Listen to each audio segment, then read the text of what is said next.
এই মহতী স্মরণ সভায় আমাদের মধ্যে উপস্থিত অভয়ার দাদা সম্মানীয় মুখ্যমন্ত্রী শুভেন্দু অধিকারী মহাশয়, আমি তাকে তার মূল্যবান বক্তব্য রাখার জন্য অনুরোধ করছি।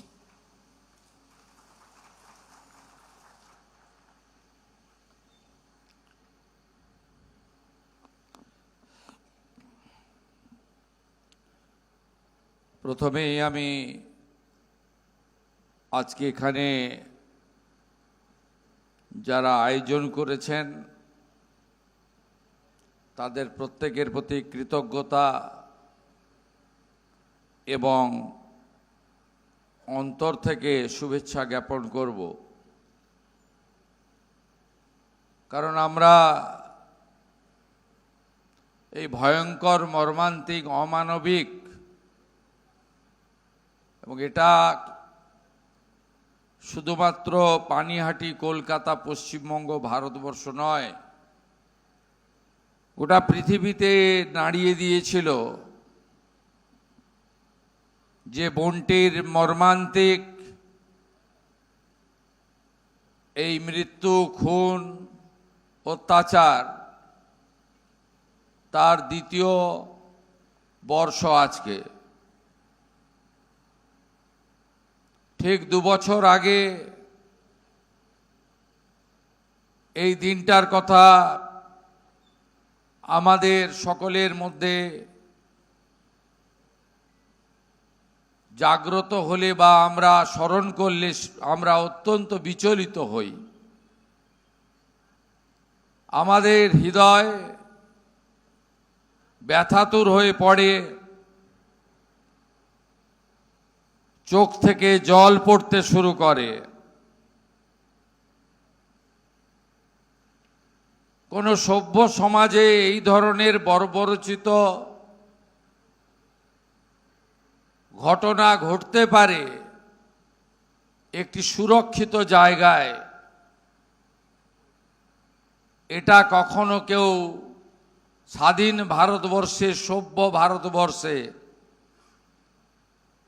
শিক্ষা সংস্কৃতির অগ্রণী পশ্চিমবঙ্গে কেউ কখনো ভাবতেই পারেনি।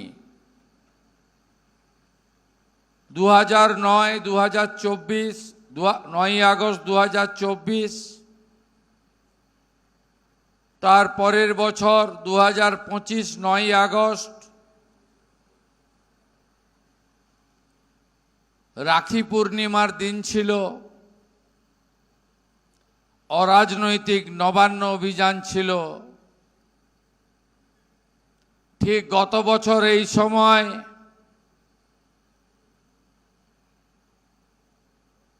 আমাদের মাতৃসমা দিদি,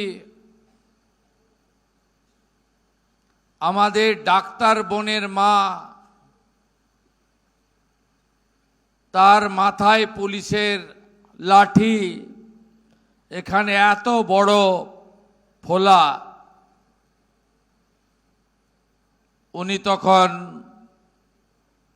আমাদের মেডিকা হসপিটালের এমার্জেন্সিতে।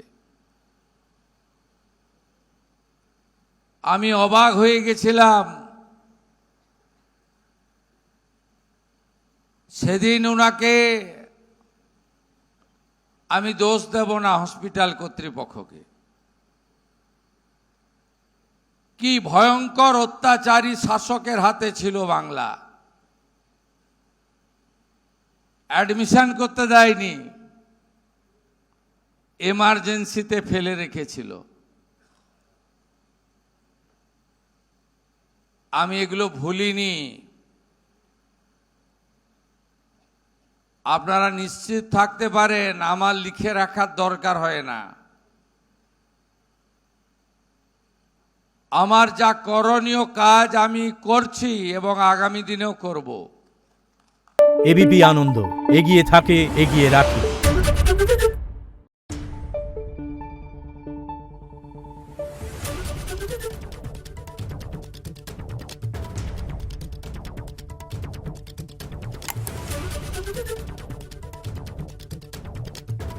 Thank you.